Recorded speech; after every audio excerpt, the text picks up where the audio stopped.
sebelum kita lanjut ke video, sebaiknya saya akan menjelaskan apa itu layanan penguasaan konten. Semoga persepsi saya dan Anda itu sama. Nah, baiklah, saya akan menjelaskan apa itu layanan penguasaan konten. Nah, layanan penguasaan konten termasuk 10 layanan bimbingan dan konseling yang ada pada bimbingan dan konseling.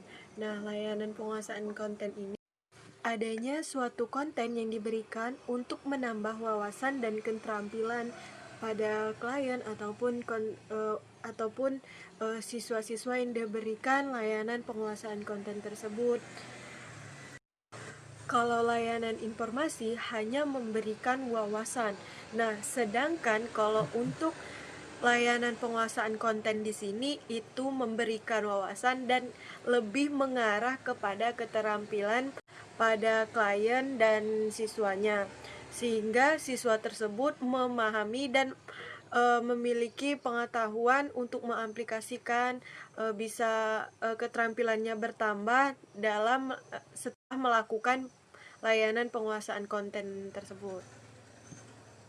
Nah, dalam layanan penguasaan konten ini ada beberapa fungsi yang termasuk ke dalamnya, yaitu yang pertama lebih dominan itu fungsi pemahaman, karena di layanan penguasaan konten emang tujuannya untuk siswa untuk memahami suatu konten. Nah, jadi fungsi pemahaman ini lebih dominan daripada fungsi lainnya. Nah, ada pun fungsi lainnya yaitu fungsi pencegahan. Nah, karena setelah memahami konten, maka terjadilah suatu pencegahan untuk tidak terjadinya sesuatu yang tidak diinginkan. Setelah pencegahan berarti fungsinya itu diharapkan untuk pengentasan. Nah, selanjutnya yaitu fungsi pengembangan dan pemeliharaan, dan ada juga itu fungsi dari advokasi. Nah, dalam layanan penguasaan konten ini sama seperti layanan lainnya, yaitu mempunyai 3 komponen, yaitu yang pertama konselor yang memberikan layanan ataupun konten tersebut, dan yang kedua yaitu si klien yang menerima konten tersebut agar ia dapat memahami konten tersebut. Terus yang ketiga pastinya konten itu sendiri yang akan diberikan kepada si klien. Nah, konten di sini haruslah menarik dan si klien ataupun siswa bisa menerima dan memahaminya dengan mudah, sehingga keterampilan yang diberikan seorang konselor itu bisa masuk ke klien. Nah, selanjutnya yaitu asas dari layanan penguasaan konten. Nah, di sini ada asas kegiatan di mana siswa itu benar-benar menguasai aktif dalam pemberian konten tersebut. Nah, yang kedua yaitu asas sukarela dan keterbukaan. Nah, asas sukarela ini setiap layanan pastinya itu harus dilakukan dengan sukarela, sehingga terjadilah keterbukaan antara klien dan konselor. Nah, yang kedua yaitu asas sukarela dan keterbukaan. Nah, asas sukarela ini setiap layanan pastinya itu harus dilakukan dengan sukarela, sehingga terjadilah keterbukaan antara klien dan konselor. Nah, yang ketiga yaitu adanya asas kerahasiaan bila diperlukan adanya kerahasiaan antara si penerima dan pemberi konten. Nah, untuk pendekatannya yaitu ada 2, yaitu yang pertama high touch dan yang kedua high touch. Nah, di mana high touch itu bagaimana sentuhan yang diberikan konselor kepada klien ataupun siswa yang diberikan konten tersebut, sentuhan, bagaimana kewibawaan, kedewasaan dan lain-lainnya seorang konselor. Nah, yang kedua yaitu high touch. High touch ini di mana menariknya konten tersebut, bagaimana alat dan pendukungnya untuk pemberian konten tersebut, dan lainnya. Untuk format layanan penguasaan konten ini bisa individu, lapangan, ataupun lainnya, tetapi yang sering digunakan yaitu format klasikal. Nah, untuk penyajian layanan penguasaan konten ini itu bisa diskusi, tanya jawab, ceramah ataupun langsung praktek.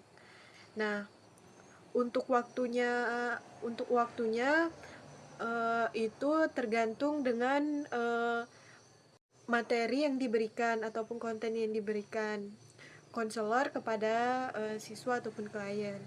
Nah, untuk evaluasi itu bisa menggunakan Laisek, Laijapan, dan Laijapeng. Nah, itu segera, jangka pendek, dan jangka panjang.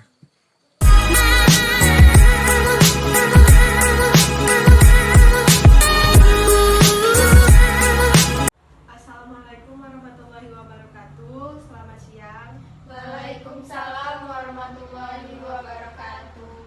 Nah, apa kabar semuanya? Baik, Bu. Sebelum kita memulai pelajaran, hendaknya kita membaca doa agar ilmu yang kita dapat itu bermanfaat. Di sini siapa yang mau memimpin doa? Saya memimpin, Bu. Baiklah teman-teman, sebelum mulai pelajaran sebaiknya kita berdoa dulu menurut kepercayaan masing-masing. Berdoa dimulai. Bismillahirrahmanirrahim. Rabbi zidni ilman warzuqni fahman. Amin. Nah, baiklah, selanjutnya Ibu akan mengabsen kalian semua. Miranda Sapitri, Hadir, Bu. Rosliana, Hadir, Bu. Hidayanti. Hadir, Bu. Berarti di sini semuanya hadir semua ya? Iya, Bu. Nah, baiklah, kali ini Ibu akan menjelaskan tentang tujuan layanan ataupun tujuan pembelajaran kita pada saat ini. Nah, kali ini Ibu akan mengajar tentang bagaimana manfaat dan cara menggosok gigi yang baik dan benar. Nah, di sini ada tujuannya, yaitu agar siswa dapat mempraktekkan dan mengaplikasikan ataupun memahami tentang cara menggosok gigi yang baik dan benar. Nah, sekarang Ibu akan menjelaskan manfaatnya terlebih dahulu. Di sini dari kalian siapa yang sudah tahu manfaat dari menggosok gigi? Saya, Bu. Ya, silakan. Manfaat dari menggosok gigi, Bu, itu bisa membuat nafas kita lebih segar, terus gigi jadi putih dan bersih. Mantap. Saya lagi, Bu. Silakan Miranda. Manfaat dari menggosok gigi adalah dapat membersihkan mulut dari sisa sisa Coba makanan. Hidayanti. Gosok gigi. Gigi jadi lebih wangi dan segar. Gosok gigi dapat menghilangkan bau. Mantap. Nah, Ibu akan menjelaskannya. Pertama, manfaat dari menggosok gigi yaitu membersihkan sisa makanan.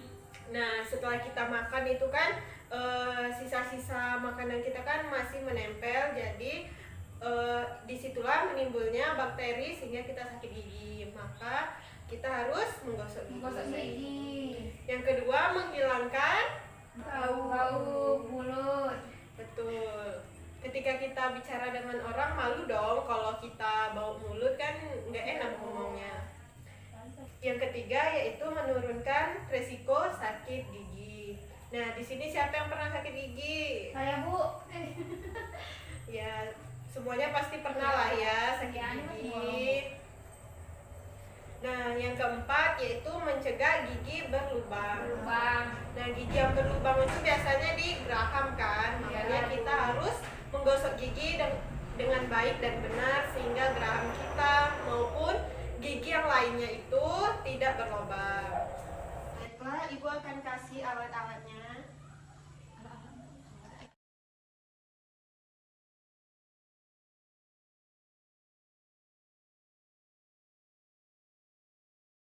Nah, di sini Ibu akan mempraktekkan bagaimana menggosok gigi yang baik dan benar.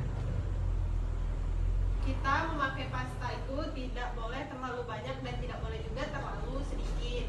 Itu sedang-sedang saja. Nah, pertama itu kita menggosok gigi geraham. Itu kita mulai dari kanan. Pertama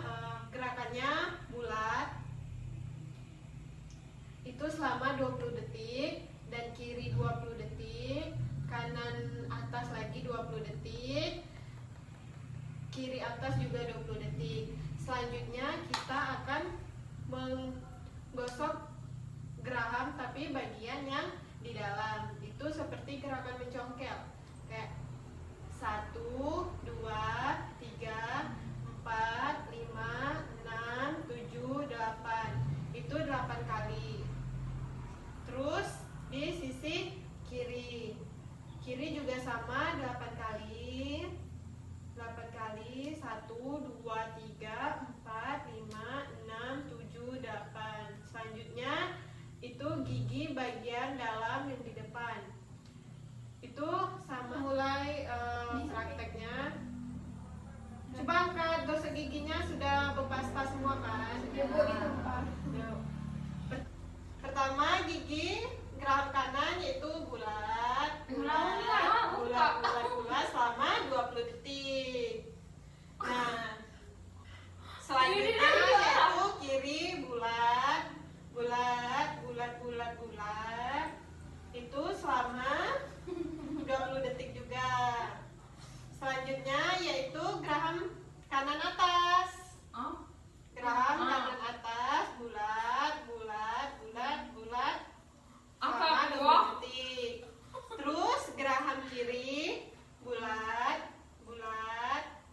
selama 20 detik juga ya. Terus gigi bagian depan. Gerakan atas bawah 3, 4. Nah, selanjutnya yaitu gosok gigi dengan mencongkel geraham dari kanan dan kiri, atas kanan dan atas kiri. 8 kali ya. Mulai dari kanan. 1, 2, 3, 4, 5, 6, 7, 8. Selanjutnya yang kiri. 1, 2, 3, 4, 5, 6, 7, 8. Selanjutnya yaitu yang ke atas. Mencongkel juga. 1, 2, 3, 4, 5, 6, 7, 8. 1, 2, 3, 4, 5, 6, 7, 8. Setelah praktek dari tadi, di sini siapa yang bisa menyimpulkan tentang materi yang telah Ibu sampaikan dan yang telah kita praktekkan tadi, yang bisa tunjuk tangan. Saya Bu. Ya, baik Miranda. Baiklah, saya menyimpulkan di sini bahwa dari praktek menggosok gigi dengan baik dengan benar itu saya menyimpulkan bahwa dengan kita menggosok gigi dengan baik dan benar, kita dapat manfaatnya, yaitu yang pertama dapat menghilangkan sisa-sisa makanan yang ada di gigi. Yang kedua dapat menghilangkan bau mulut.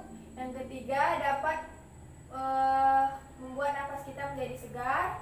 Yang keempat, tidak malu jika berbicara dengan orang lain, apalagi dengan doi ya. Udah punya doi ya. Ya Bu. Terus yang terakhir adalah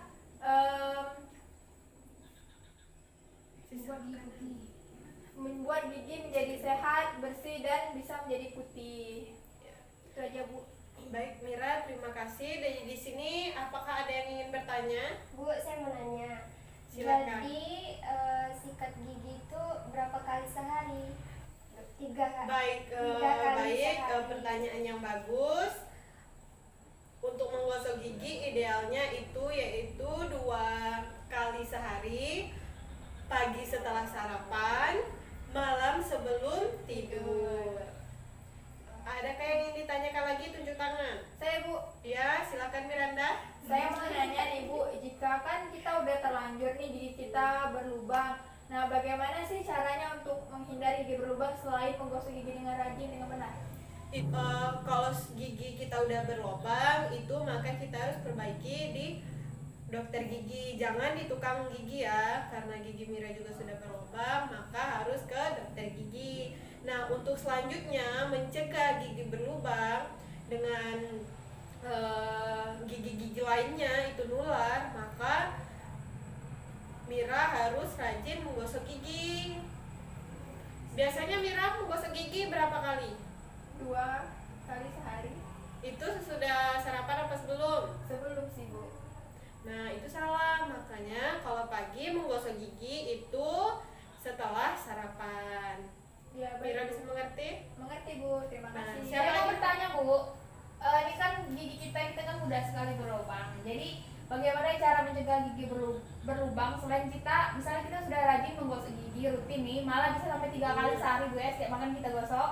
Nah, bagaimana cara mencegah selain dari kita menggosok gigi atau dari makanan kayak seperti apa Bu?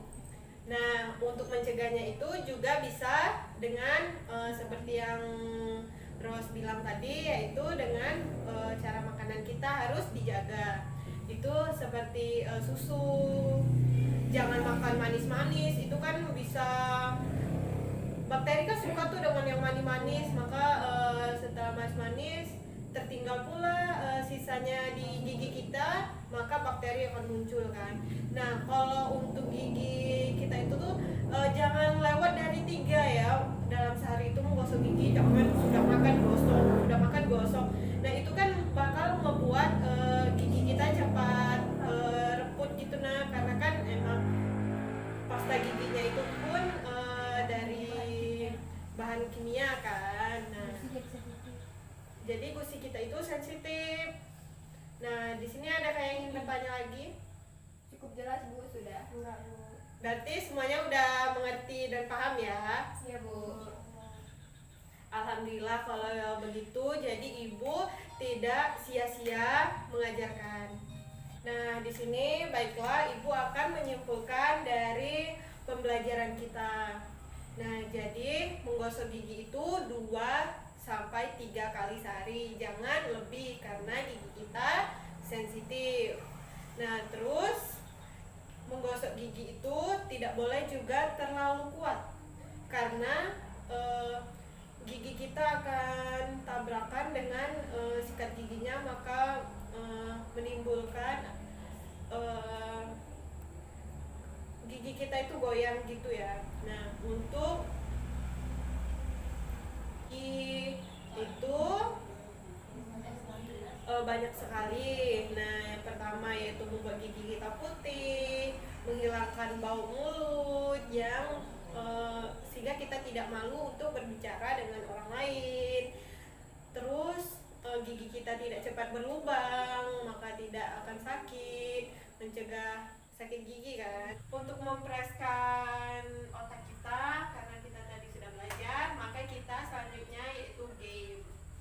Nah, peraturannya yaitu kalau ibu bilang kiri berarti kamu ke kanan. Kita main lawan kata. Kalau maju berarti Mundur. kalau mundur. Maju. Nah, kita mulai ya. Itu dulu Bu, simulasi dulu Bu. Yuk. Tapi yang kalau nanti kalau yang salah itu bakal dihukum ya. Iya, Bu. Hukumannya apa Bu?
bermanfaat dan kalian bisa mengaplikasikannya di kehidupan sehari-hari. Jangan lupa ya, 2-3 kali sehari. Nah, untuk mengakhiri pembelajaran kita, ada baiknya kita berdoa dulu. Yuk, siapa lagi yang mau memimpin? Nah, coba Miranda dulu ya, karena Rosliana sudah tadi. Saya mau mimpin, Bu. Coba Miranda. Baiklah teman-teman, marilah kita berdoa untuk mengakhiri pembelajaran kita hari ini.